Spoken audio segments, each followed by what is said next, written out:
पद पर आसीन थे अभी कुछ वक्त पहले तक, एक बहुत महत्वपूर्ण खुलासा नाम लेकर कर आरएसएस के एक वरिष्ठ नेता राम माधव का उन्होंने स्पष्ट तौर पे नाम लिया। प्रधानमंत्री के करीबी से जुड़े हुए ये शब्द सतपाल मलिक जी के हैं। इस इंटरव्यू में तो उन्होंने पूरा खुलासा करके नाम लिया है। 2021 में उन्होंने सिर्फ इतना कहा था कि आरएसएस के एक वरिष्ठ नेता मेरे पास आए थे और कोई डील लेकर आए थे। 2021 में जब इन्होंने ये खुलासा किया, अक्टूबर 2021 की बात थी कि 300 करोड़ रुपए की घूस की पेशकश आरएसएस के एक वरिष्ठ पदाधिकारी ने उनको की थी। तब राम माधव ने आगे बढ़कर कहा था, ये इशारे में मेरे लिए कह रहे हैं, मैं कानूनी कार्रवाई करूंगा। आज 2023 की अप्रैल है, क्या कानूनी कार्रवाई की राम माधव? अगर की तो आप सबके माध्यम से साझा करें वो जानकारी। ये सवाल उठाते हुए उन्होंने न केवल राष्ट्रीय स्वयंसेवक संघ का नाम लिया, उन्होंने प्रधानमंत्री का भी नाम लिया है। ये छोटी बात नहीं है, बहुत गंभीर बात है, क्योंकि सतपाल मलिक कोई कांग्रेस के नहीं है। 2 दशक से भारतीय जनता पार्टी के वरिष्ठ नेताओं की श्रेणी में उनका नाम आता है और आपके इतने चहेते हैं या थे कि आपने उनको जम्मू कश्मीर जैसे संवेदनशील राज्य का राज्यपाल बनाया आज से कुछ साल पहले, और वो भी ऐसे दौर में बनाया जब आप 370 हटा रहे थे। आपको अपना एक विश्वास पात्र व्यक्ति वहां चाहिए था और आपने उनको वहां लगाया। अगर आपका अपना चहेता व्यक्ति संवैधानिक पद पर जो आसीन रहा हो वो किसी का नाम ले रहा हो तो 2 ऑप्शंस हैं आपके पास, या राम माधव और प्रधानमंत्री खुद इन पर मानहानि का दावा करें सतपाल मलिक जी पर, और या फिर राम माधव पर कार्रवाई करें। कोई तीसरा इसमें ऑप्शन बचता नहीं है, दोनों में से एक सच बोल रहा है। पता लग जाएगा कौन सच बोल रहा है। अब सतपाल मलिक जी को राज्यपाल आपने बनाया, पिछले 2 दशक से आपकी पार्टी के वरिष्ठ नेता हैं, संवेदनशील राज्य का आपने उनको राज्यपाल बनाया। आज सतपाल मलिक जी कहां हैं? आज सतपाल मलिक जी अपने निजी घर में दिल्ली में एक पीएसओ लेकर बैठे। जम्मू कश्मीर का पूर्व राज्यपाल एक पीएसओ लेकर दिल्ली के निजी घर में रहता। नहीं तो आजकल तो कुछ गुलाम भी हैं जो आपकी पार्टी के भी नहीं हैं, परोक्ष रूप से तो नहीं है। उनको Z+ सिक्योरिटी दे रखी है, उनको साउथ एवेन्यू में बढ़िया सा बंगला दे रखा है।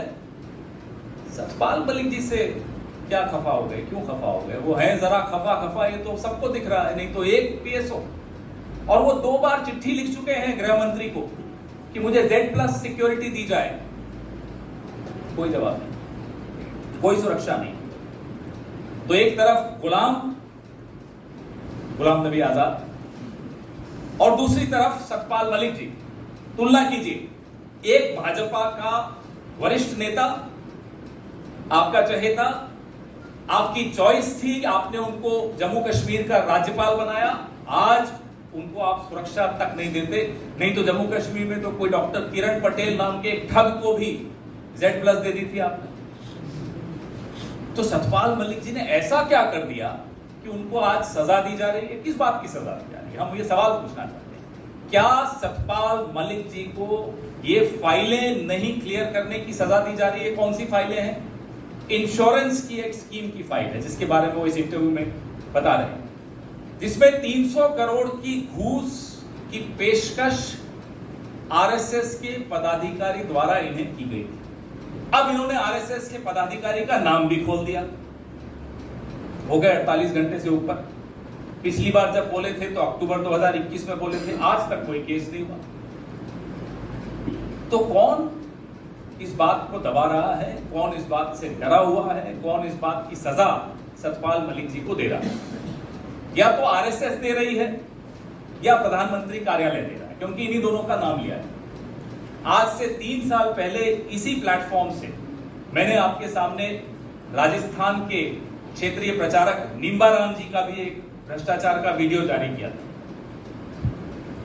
ऐसे कई उदाहरण, एक गैर पंजीकृत संगठन के पदाधिकारी भ्रष्टाचार में लिप्त होते हुए पाए जा रहे हैं, कोई कार्रवाई नहीं हो रही।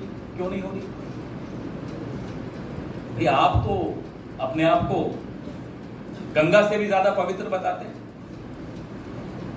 आप खुद पंजीकृत नहीं हैं और हर मंत्री के यहां एक पीएस या ओएसडी संघ से आया हो, कोई फाउंडेशन है संघ की, उससे आपने एक एक पीएस और एक एक ओएसडी बैठा रखा है हर मंत्री के यहां। क्यों बैठा रखा है बताइए? क्या इसी तरह की डील्स करने के लिए बैठा रखा है? हम जानना चाहते हैं।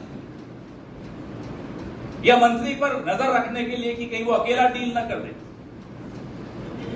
क्या हो रहा है इस देश में?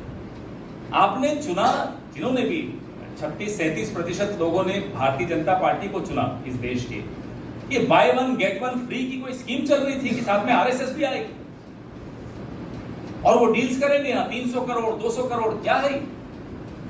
तो हम प्रधानमंत्री को सीधे खुले मंच से चुनौती देते हैं कि अगर सतपाल मलिक जी की बात सही है तो सीबीआई और ईडी और इनकम टैक्स और जितनी एजेंसीज हैं उनको राम माधव का पता आपके पास अगर नहीं हो तो हमसे ले लीजिए, भेजिए उनके दरवाजे पर दस्तक देने।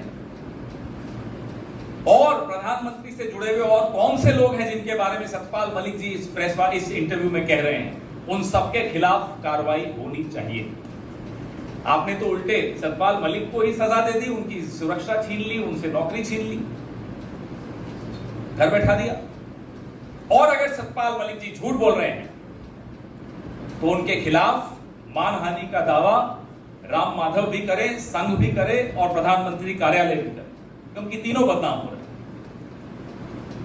यह खुली चुनौती है और अगर इस चुनौती पर ये चुप हैं तो आप समझ लीजिए कि जिसको सजा देनी थी उसको सजा दे दी, जिसको बचाना था उसको बचाया जा रहा। इसी मुद्दे पर आपके सवाल हो तो कृपा रहेगी। मुझे मालूम है आप लोग बड़े आतुर हैं कुछ और बात करने के लिए।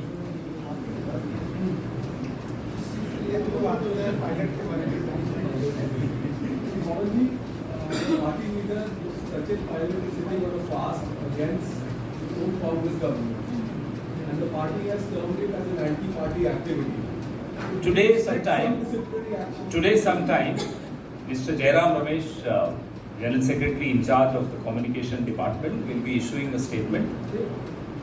So all your questions not related to this topic and related to some unrelated topic, just have some patience for those questions, you will get an answer. लेकिन जिस तरीके से उन्होंने कहा है कि वो भ्रष्टाचार के खिलाफ, हिंदी में बता देता हूँ, जो भी आपके सवाल हैं जो इस विषय से संबंधित नहीं हैं और किसी असंबंधित विषय से संबंधित हैं, उस पर हमारे जो प्रभारी महासचिव हैं संचार विभाग के श्री जयराम रमेश शीघ्र ही एक स्टेटमेंट जारी करेंगे, उसके लिए भी कर रहे हैं। इसके अलावा सूर्यवंश ने भी एक लेख में लिखा है, सूर्यवंश ने एक लेख में लिखा है, अगर उस पर आप बता सकें जिस तरह से उन्होंने पीएम के अटैक किया। जो उस लेख में अभी थोड़ी देर बाद आपसे जो उस लेख में वर्णित किया गया है, आज की स्थिति ठीक उतनी ही भयावह है। जो खतरे के बादल हम सोचते थे मंडरा रहे हैं लोकतंत्र पे, वो बादल अब पूरी तरह से बरस रहे हैं लोकतंत्र, और उसका नुकसान, उसका खामियाजा देश के हर कोने में दिखाई दे रहा है, हर संस्था पे दिखाई दे रहा है। ऐसे में जो राजनीतिक चुनौती विपक्ष के सामने है, उस चुनौती की जिम्मेदारी कांग्रेस पार्टी भली भांति समझती है और उस जिम्मेदारी का निर्वहन करने के लिए कांग्रेस पार्टी सदैव तत्पर रही। सर मैं ये कहता हूं, वो स्टेटमेंट पहले पार्टी से निकाले जा चुके हैं, तो क्या बात नहीं बन पाई, दूसरे स्टेटमेंट जरूरत पड़ रही है? तीसरा स्टेटमेंट, क्योंकि आप तीसरी बार सवाल पूछ रहे हैं आप लोग, इसलिए तीसरे स्टेटमेंट की आवश्यकता है, वरना तो मुझे लगता है पहले ही दिन कोई सवाल उसके बाद बचता नहीं था। फिर कल भी सवाल पूछे तो कल भी स्टेटमेंट आया, आज भी पूछ रहे हैं तो आज भी आएगा। आप जितनी बार सवाल पूछेंगे हम उतनी बार आपको स्टेटमेंट देंगे। सचिन पायलट के ऊपर बचपन से पहले जवाब दे रहे हैं। कौन जी? सचिन पायलट की पार्टी में राय साफ दिखाई दे रही है। कुछ लोग ये कह रहे हैं कि बहुत जल्दीबाजी में प्रभारी ने ये स्टेटमेंट जारी किया। सचिन पूर्ण राज्य सरकार के खिलाफ भ्रष्टाचार को लेकर अनशन कर दिया। टीएस सिंह आपके वरिष्ठ नेता है, उन्होंने साफ तौर से इसी बात का जिक्र किया है कि ये जो स्टेटमेंट अनुशासनहीनता के दायरे में लाया जा रहा है ये सही नहीं है, क्योंकि वो बीजेपी की भ्रष्टाचार की बात कर रहे हैं, अभी कांग्रेस के भ्रष्टाचार की। तो ये जल्दीबाजी सचिन पायलट के मामले में आप लोग क्यों करते हैं? जैसा मैंने कहा, मैं फिर से दोहराता हूँ, अब तीसरी भाषा मेरे को आती है लेकिन शायद वो आपको नहीं आती होगी, तो मैं हिंदी में ही बता दूँ। इस विषय से जो मुद्दा संबंधित नहीं है उस पर हमारे प्रभारी महासचिव श्री जयराम रमेश शीघ्र ही एक वक्तव्य जारी करेंगे। सर, नीतीश कुमार दिल्ली आ रहे हैं, सुना है कांग्रेस अध्यक्ष से भी मिलेंगे, तो क्या ये एक रीच आउट ऑपोजिशन को यूनाइट करने की सीरीज में देखा जाए? तो हमारे अलाय हैं, हम लोग तो इकट्ठे एक सरकार चला रहे हैं। एक केंद्रीय उसमें इस तरह की चर्चा चलती रहनी चाहिए। ये एक ऐसी प्रक्रिया है जो सतत है, कई बार आपको सुनाई देती है, दिखाई देती है, कई बार आपको दिखाई भी नहीं देती, सुनाई भी देती, लेकिन प्रक्रिया चल रही है।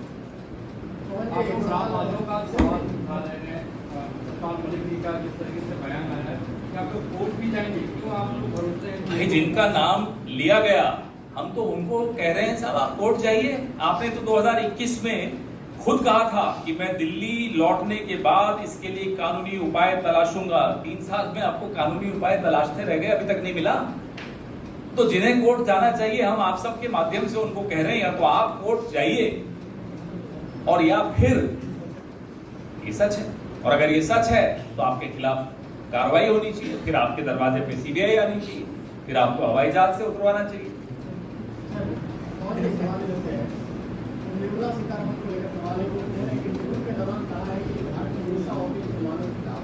अगर मुसलमानों के खिलाफ हिंसा होगी तो उनकी आबादी नहीं बढ़ती, उनकी आबादी लगातार हिंसा में बढ़ती जा रही है। निर्मला जी को जितनी जानकारी जिस विषय पर है उस पर ही नहीं बोल पाती, तो उनके लिए मैं उन पर क्या टिप्पणी करूं? बाहर जाकर उन्होंने कुछ बोला है उस पर मैं कोई टिप्पणी नहीं करूं। और एक डेवलपमेंट हुआ राजनीति में कि तीन बड़ी पार्टियां उनका राष्ट्रीय दर्जा ले लिया गया, खत्म हो गया, लेकिन आम आदमी पार्टी को राष्ट्रीय दर्जा मिला है और 2 जगह उनकी सरकारें आपकी 3 जगह तो काफी करीब आ रहे हैं वो लोग नहीं, जिनका राष्ट्रीय पार्टी का दर्जा छीना और छीन के जिसको दिया गया तो उनकी आपस की प्रतियोगिता है, उसमें आप हमें क्यों घसीटते? 3 जगह आपकी सरकार उनकी 2 जगह हो गई। हमारी अब बढ़ती चली जाएगी, आने वाले दिन में आपको दिखाई देगा। लेकिन इस पूरे मुद्दे पर हम लोग गहन अध्ययन कर रहे हैं कि क्या पैमाना रखा उन्होंने, जिस पर इसके आधार पर उन्होंने कुछ पार्टियों को रिजेक्ट किया या उनका दर्जा छीन लिया, उस पर हम भी उसमें स्टडी कर रहे हैं। Thank you.